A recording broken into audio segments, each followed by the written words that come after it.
Alright, what's going on YouTube? Steel Orange here, and today what I'm going to be doing is the first video in a series of videos that I wanted to do called Smite 101. It's called that because I'm not creative and I don't come up with unique titles. But this is basically going to be a series on how to improve at Smite.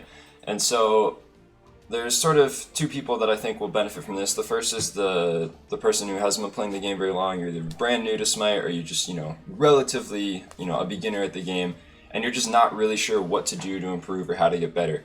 And the second person that I think will benefit from this is somebody who's been playing for a long time, or a longer time, a few months, a year, maybe a little bit longer than that. But you just feel like you're not improving at the rate that you should be, or you haven't gotten as good as you feel like you should have given the amount of time that you've been playing, and you're not really sure what you need to do to improve.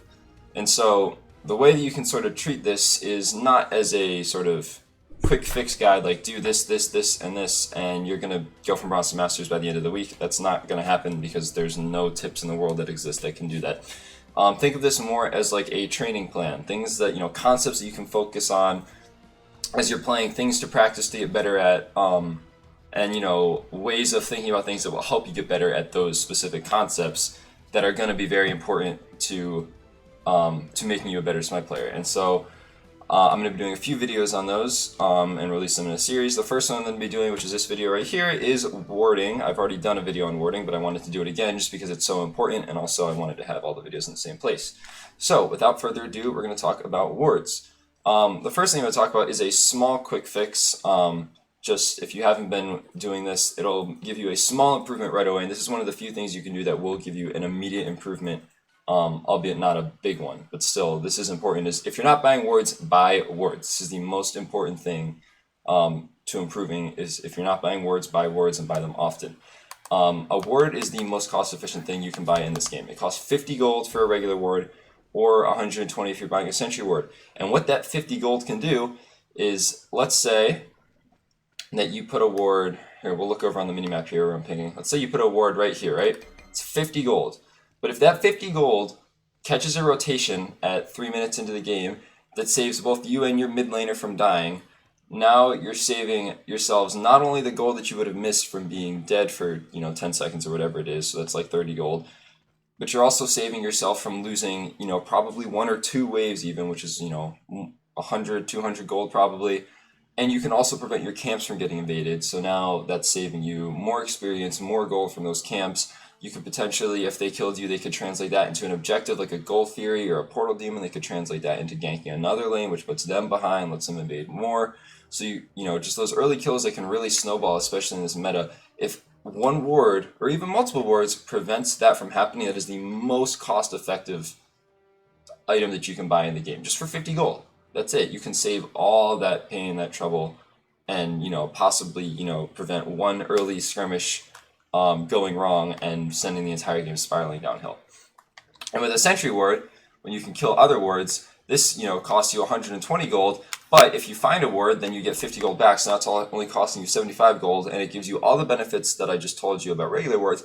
But it also, if you are able to kill the vision of the other team, then it can also translate into you getting a kill that you wouldn't have otherwise gotten, which can turn into invades and objectives and things like that and really snowball out of hand. So that's the most important thing, is buy those wards and place them somewhere that will immediately make you start doing better. But beyond that, what you need to start doing with warding, and this is sort of the training plan or the thing, the concept that I want you guys to focus on, is start learning how to use those wards effectively, meaning use the information that they give you. So one, you have to buy wards, you have to place them, right? Then you have to understand, one, where to place them, what are the important and valuable places to place them, and two, make sure that you're paying attention to your minimap, actually watching those wards so that when people walk across them, you see them. And then three, you have to understand how to use that information. Because if you're placing wards now, but you're A, not looking at them, or B, you see people walk across them, but you don't react correctly, then it's not doing you any good, really. So first thing I want to talk about is where to ward. So there are, in the mid lane, there are sort of 5 important places to ward that I'll talk about, and they're basically the corners around mid camp. So right here where I put that ward, up top here, and then same on the other side, right there and there. And the reason for this is that these are the most, these are like the sort of intersections where a lot of the sort of traffic comes through, right? Like if you're gonna go from the mid lane to either of the side lanes, you have to walk across you know, either this spot or this spot. If you want to go to your speed buff, if you want to go to mid camps, basically if you want to go anywhere in the map from the mid lane, you have to walk either here or here. And then warding close to you will do things like if the soul laner is rotating in, it's going to catch that rotation. If your buffs are getting invaded, they have to walk through there. Lots of things like that. So these are very important places where people are going to walk by a lot. They give you a lot of information. The other nice thing about warding in the intersection right there, or any of those, is that not only do you see that they cross the intersection, but you can usually see, if you put it right in the middle, you can see where they go, right? So let's say you have a ward right here, and somebody walks over to it. You're going to be able to see whether they turn down here to go to mid camps, whether they keep going because they're going to gank the soul lane or something like that, or if they're going up to, say, get their speed buff. You're going to be able to see the direction that they go. And that's going to be very valuable information to you. The fifth place that you might ward in the mid lane is right here, right at the top of the lane. And the reason for this is that because your minions aren't going to make it up this far in the lane most of the time, if you're not in the lane, this is a great way to tell you if they're leaving lane and which direction they went, right? It's not going to tell you once they leave the lane, you know, like let's say you get over here, it's not going to tell you whether they went to mid camps or red buff or the dual lane, but it's going to tell you whether they went right or left and when they did that. And the benefit that you get from this is, one, you're only using one ward to get both directions. You're not getting as much information, but you're getting, you know, more out of one ward. And the other thing is that this is a place that is never going to get counter-warded, or at least not by smart opponents, because on your own side, so, you know, let's say I'm on the Chaos side, right? If somebody wards in front of my tower right here, that's kind of a waste of a sentry ward, right? I mean, you're spending 75 gold, so you're killing their ward, right? But you don't get any information out of this ward, because if your opponents are this far up in your lane, you're going to see them anyway because they're killing your minions to get up here, or you're in the lane, right? And so you're going to be able to see, you're basically going to get that information anyway, so it's kind of a wasted place to put a sentry ward right there. So by warding up there, you know, your opponents probably aren't going to kill that ward. So that's the other benefit. So there's different options there. The other important places to ward out of the mid lane, and this is sort of shared by the duo and the soul lane, is you want to ward one by the Gold Fury. That's going to be a sentry ward. You can also kill these oracles to give yourselves ward vision. Also very important to contest these early game and just treat that as an unkillable ward. So very important to get those. But also, you know, making sure that you have vision here so that the enemy can't sneak a Gold Fury.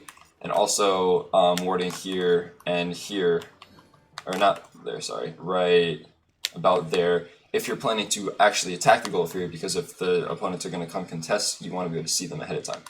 And then on the soul lane side, kind of similar thing, you want to have a ward in the Fire Giant pit so you can watch the Portal Demon and the Fire Giant, and then ward up here and up here so that you can contest, or you can see people that are trying to contest your objectives. So yeah, that's basically... Oh, and then I want to talk about the side lane. So if you're in the soul lane, other places that you can ward are right here and there, so that you can catch rotations coming in to gank you. You can also put one right there. If you're worried about, say, like a Thor or a Ratatosker or a Thanatos or something like that that is a semi-global ultimate, they might ult from the Fire Giant pit, so putting an early ward there to catch the ganks is good. You can also ward your blue buff or something if you expect it to get invaded, or the speed buff. Or you can ward their speed and blue if you expect to invade there. So there's those options, and then the same sort of thing on the dual lane side. It's pretty symmetric, so you know you can ward the corners there to catch the rotations. You can ward the Gold Fury if you're worried about semi-global ultimates, and you can ward buffs accordingly, like I just talked about in the soul lane. So that's basically kind of where you want to be warding and sort of your thought process behind them. As far as, you know, when to ward aggressive or defensive in the mid lane, it just kind of depends on whether you expect to have pressure or not. So if you expect to be up, you know, pressuring the lane all the time, you probably want to ward up top, because the enemy's not going to be able to get back here to these wards and walk across them anyway, right? They're going to be walking, they're going to be pushed under tower and walking, you know, this way most of the time. Whereas if you expect to be pushed under tower a lot, and they ward defensively because they're going to have pressure in your jungle, they're going to be coming out of those corners trying to kill you, and things like that. So, and also, I mean, if everybody in your team is warding, you can cover a lot of these places, and you don't have to make so many like choices necessarily. You can just ward everything to an extent. But when you do have to make choices, those are some of the things you want to think about. Okay, so that's sort of where you want to place wards. Now, how to use them. So, basically, one, you have to be paying attention to your mini map, right? Wards are not really worth anything if you're not watching them. You will hear, anytime an enemy walks over a ward, you're going to hear a little ping. I don't think, there's not an enemy in this game, so I can't, well there is, but he's sitting in base, so I'm not going to be able to trigger it. But it basically sounds like that, right? It might actually be that exact sound, I'm not sure. But anytime you hear that sound, just glance at your minimap, see if you see anything walking over a ward. There'll also be a message that says, it's like an enemy has been spotted or something like that. I don't remember exactly what it says. And also, even when you don't hear that, just keep an eye on wards. It's going to give you valuable information, and you want to catch them, even before you hear that ping. If you see them first, it's just going to let you react a little bit faster. So always be watching that minimap, keep an eye on your wards, and things like that. And then, so I want to talk a little bit about some ways that you can use wards to your advantage, both in what you see and in what you don't see. I can't tell you everything, but just to give you sort of a way of thinking about it, so that as you start using wards more and you get these different scenarios, you can sort of understand what goes wrong or what went right and how to use wards effectively, right? So let's say, just to give a simple one, right? Let's say that you have a ward right here, and you're doing speed buff, right? And let's say that you see your mid laner walk across this ward, right? Or their mid laner, rather, walk across that ward. If they say go up towards the red buff, then you probably don't have anything to worry about. Just let your team know that they're on the red buff, right? If they walk down towards the Gold Fury, and let's say you have a ward on that Gold Fury, right? And they stop and do those oracles, and you might let your dual lane know that they're there. And if they can contest, that's great. If not, then just watch out for the gank. And let's say that you, as a third option, let's say that you see them walk across this ward and then you don't see them again, and your dual lane is up here, right? You got to tell them, so one, you should be yelling to them to retreat because they're getting ganked, right? Like if they walk across this ward and they go in this direction and they don't go down to the Gold Fury, I'm assuming that there's a ward there too right now. I can't only place 2 wards at once.